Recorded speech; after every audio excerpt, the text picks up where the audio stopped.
দীর্ঘদিন সংস্কার ও মেরামত না করায় ঝুঁকিপূর্ণ হয়ে গেছে বরগুনা 254টি লোহার সেতু। এসব সেতু দিয়ে প্রতিদিন ঝুঁকি নিয়েই চলাচল করে অন্তত 5 লাখ মানুষ।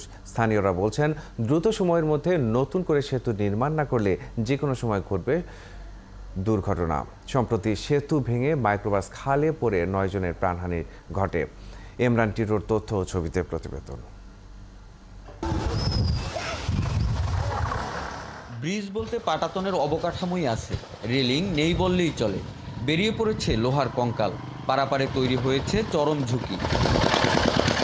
17 বছর আগে বরগুনার আমতলীর হলদিয়া ও চাওড়া ইউনিয়নের সংযোগ সড়কের আউয়ালনগরের এই সেতু তৈরি করে স্থানীয় সরকার প্রকৌশল অধিদপ্তর। মেরামত ও সংস্কারের ছোঁয়া লাগেনি কখনো। গত 5 বছর ধরে চরম ঝুঁকিপূর্ণ এ সেতু। অনেকটা বাধ্য হয়ে 2 ইউনিয়নের প্রায় 50,000 মানুষ জীবনের ঝুঁকি নিয়ে সেতু পার হয় প্রতিদিন। চলতে গেলে হুদ আইলো এবং ভয় লাগে, কোন সময় যায়। বড় ভারী ভারী জিনিস চলে, এই জন্য আর ভয় পাবে বেশি। অটোওয়ালার চান্দা উঠে যাও, এরপর ওই মাঝখানে 2টা পিলার দিয়েছিল রড দিয়া। অটোওয়ালার উপর দিয়ে ভেঙে গেছে, মারামত করছে, পিলার দিয়েছে, সেই পিলারও ভেঙে গেছে। হলদিয়া ও চাওড়া ইউনিয়নের উপর দিয়ে বয়ে যাওয়া ত্রিভুজ আকৃতির সুবন্দী নদীর উপরে বিভিন্ন সময় নির্মাণ হয়েছে প্রায় অর্ধশত লোহার সেতু।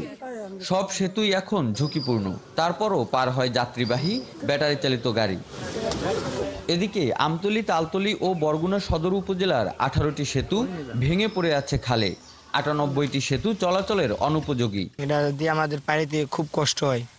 ব্রিজটা তলে ফাটল ধরছে, আমাদের ঠেকা অবস্থায়, আমরা না যাইয়ে যাবো কোথায়? আমাকেও আতঙ্ক থাকে বুকের ভিতরে। আমাদের মনে হয় যদি এই ব্রিজটা ভেঙে যায় আমরা হয়তো আর শেষ হয়ে যাব। জানের ত্যাগ করে হইবে লাগে, যদি ভাঙ্গে কেউ পরে তাই শেষ। লোহার সেতুর দুর্দশা নিয়ে কোনো কথা বলতে রাজি হয়নি এলজিডি কর্তৃপক্ষ। আর স্থানীয় সংসদ সদস্য বলছেন, নতুন করে সেতু নির্মাণের জন্য মন্ত্রণালয়ে প্রস্তাবনা দেওয়া হয়েছে। জাতীয় সংসদে প্রথমবার এই ব্রিজের কথা বলার পর মাননীয় প্রধানমন্ত্রীর ওখানে বেশ কয়েকজন পরিচালক আছে যারা বিভিন্ন মন্ত্রণালয় দেখাশোনা করে। সেই জায়গা থেকে স্থানীয় সরকারের ওখানে চিঠি গিয়েছে। গত 22 জুন আমতলীর ঝুঁকিপূর্ণ হলদিয়া সেতু ভেঙে মাইক্রোবাস খালে পড়ে প্রাণ হারায় 3 শিশুসহ 9 জন। ইমরান টিটু, 71, বরগুনা।